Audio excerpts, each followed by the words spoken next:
Anggap soal macet Juwana, Pak. Apa? Macet Juwana yang makin parah. Pers semua, Pak.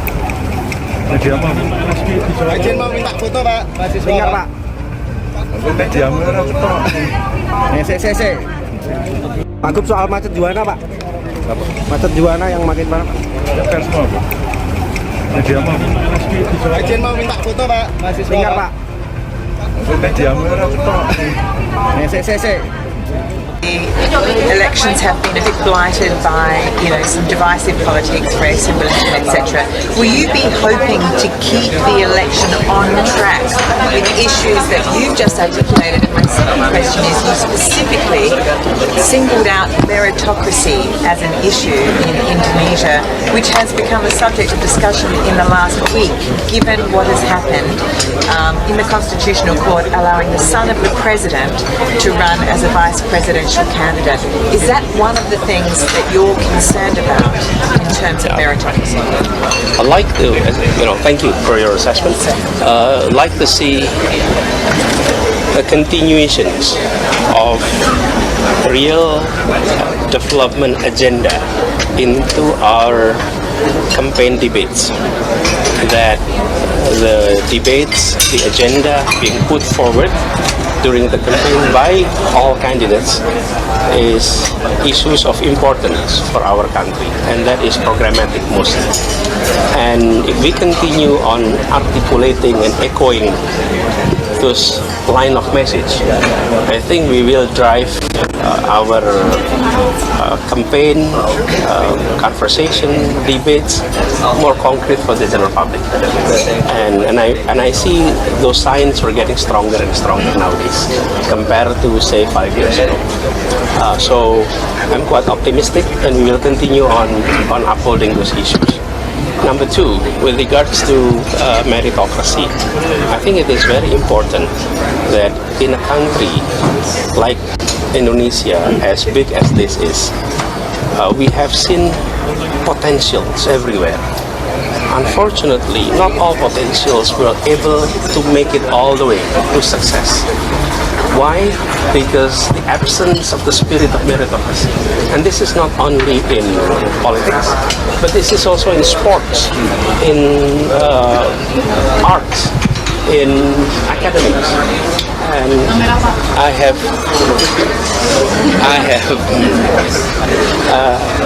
I have seen the fact that when we adopt meritocracy, the best will excel.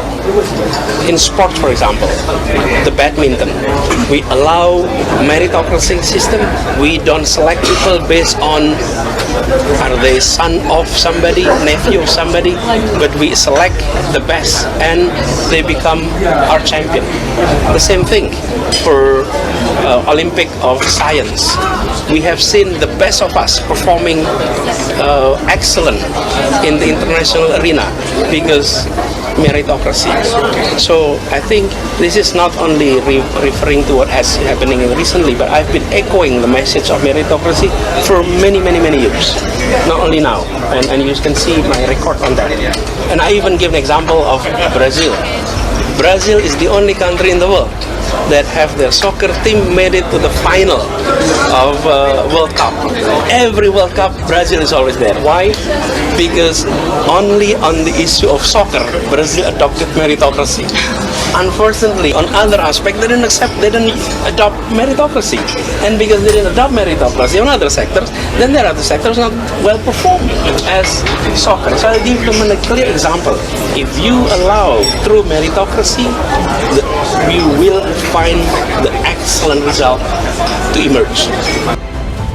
Bakal calon presiden dari PDIP Ganjar Pranowo terlihat bad mood ketika sesi wawancara usai kuliah kebangsaan di Fakultas Ilmu Sosial dan Ilmu Politik Universitas Indonesia. Pasalnya, saat Ganjar menjawab pertanyaan wartawan, salah satu mahasiswanya letup dengan pertanyaan mengenai utang negara dan LGBT. "Pak, bakal ngutang lagi nggak, Pak?" teriak mahasiswa. "Sorry, saya agak terganggu," kata Ganjar. Awalnya, Ganjar hanya diam merespon celetukan mahasiswa itu. Namun, karena mahasiswa tersebut 2 kali nyeletuk saat dirinya bicara, Ganjar pun terlihat bad mood. "Pak, soal LGBT gimana, Pak?" Mantan Gubernur Jawa Tengah itu pun langsung melihat mahasiswa tersebut dan menunjuknya. Ia mempersilahkan mahasiswa tersebut bicara langsung tanpa harus teriak. "Boleh bro, sabar bro. Nanti ketemu saya ya, ketemu saya di sini. Jangan teriak, saya kasih kesempatan kok." Terus kemudian fasilitas mesti dibangun. PDB itu setelah menengah saja, kemarin sudah bisa menunjukkan ternyata banyak problem spot yang itu mesti dipenuhi. Nah kalau aksesnya sudah, mereka bisa menyampaikan. Boleh bro, sabar dulu bro, nanti ketemu saya ya, bro. Bro, nanti ketemu saya ya. Bro, nanti ketemu saya ya, bro. Nanti ketemu saya ya. Ketemu saya di sini, jangan teriak, ganggu. Ketemu aja, saya kasih kesempatan kok. Ganjar Pranowo sebelumnya hadir dalam acara kuliah kebangsaan yang digelar Fakultas Ilmu Sosial dan Ilmu Politik Universitas Indonesia. Pak Dekan, terima kasih beserta seluruh keluarga besar FISIP UI yang mengundang saya. Yang pertama saya mau minta maaf karena pernah saya dituduh akan datang pada tanggal tertentu dan tuduhan itu keliru ternyata. Karena saya baru bisa datang pada hari ini, jadi saya minta maaf dan saya senang bisa bertemu dengan keluarga saya di mana saya pernah menimba ilmu di sini. Terima kasih. Dan Ganjar Pranowo menyadari betul bahwa posisi dia sebagai pembicara yang kedua tentu harus tampil dengan gaya yang sedikit berbeda. Sehingga dia mulai tadi dengan agak banyak jokes ya, yang mulai menempatkan dirinya sama-sama dengan seluruh sivitas akademika yang ada di situ, dengan menyebutkan bahwa dia adalah keluarga besar FISIP UI juga. Tentu ini diupayakan agak sedikit berbeda dari penampil sebelumnya, Anies Baswedan, dan juga karena sebagian besar yang hadir adalah mahasiswa ya, di samping dekan yang membuka acara, kemudian juga para dosen senior. Jadi Ganjar mencoba menempatkan diri dalam gaya guyon dan membangun kesamaan lebih dulu bahwa dia adalah keluarga besar FISIP UI, walaupun kita tahu S1-nya tentu saja UGM. Ganjar memberikan kuliah umum di depan ribuan mahasiswa baru. Namun, puluhan mahasiswa tertidur saat calon presiden Ganjar Pranowo memberikan kuliah kebangsaan di kampus Fakultas Ilmu Sosial dan Ilmu Politik Universitas Indonesia.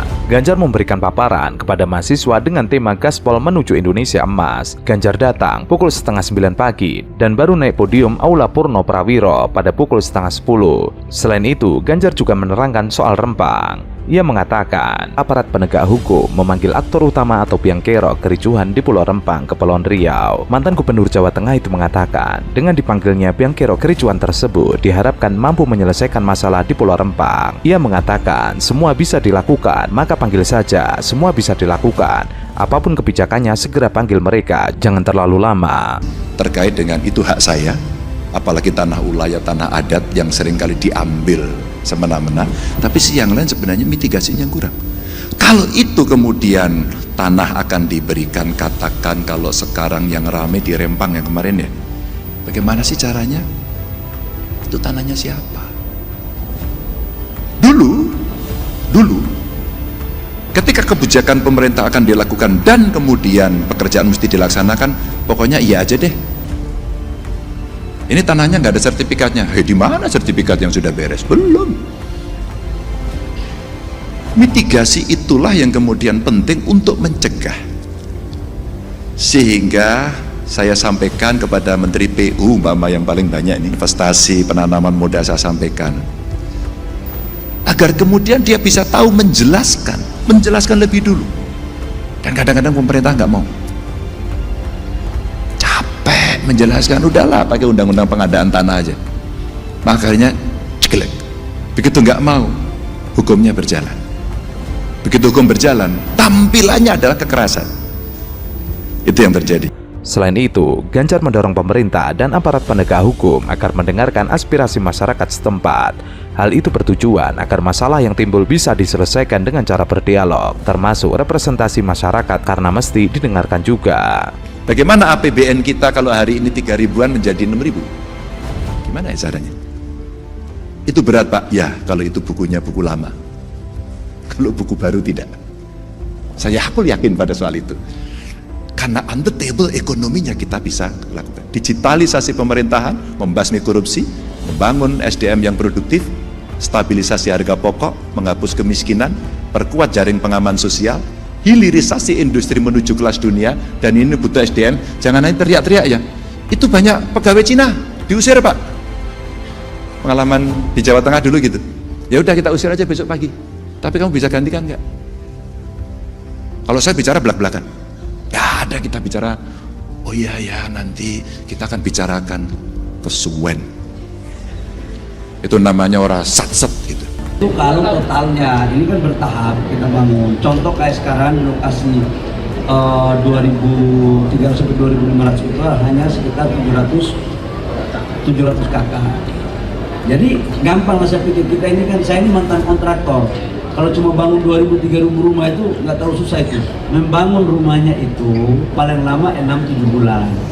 Ini kita merebut investasi untuk menciptakan lapangan pekerjaan. Tahap pertama itu 175 triliun.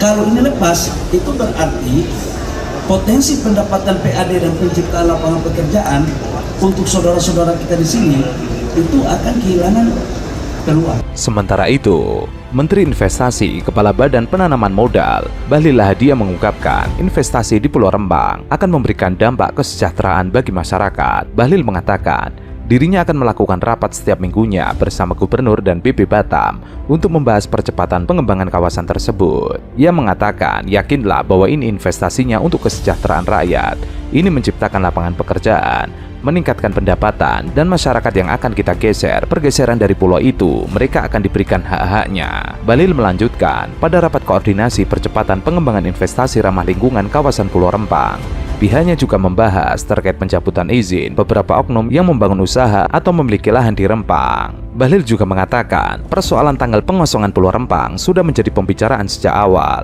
Hal itu disampaikannya saat konferensi pers setelah melaksanakan rapat koordinasi percepatan pengembangan investasi ramah lingkungan Pulau Rempang di Hotel Marriott Batam. Pengosongan tanggal 25, dan kita berbicara bukan persoalan tanggal. Memang sudah diputuskan di awal, tapi yang terpenting ialah cara-cara komunikasi yang baik. Bahlil mengatakan, yang terpenting bukan soal tanggal, tetapi mengedepankan komunikasi yang baik dengan warga.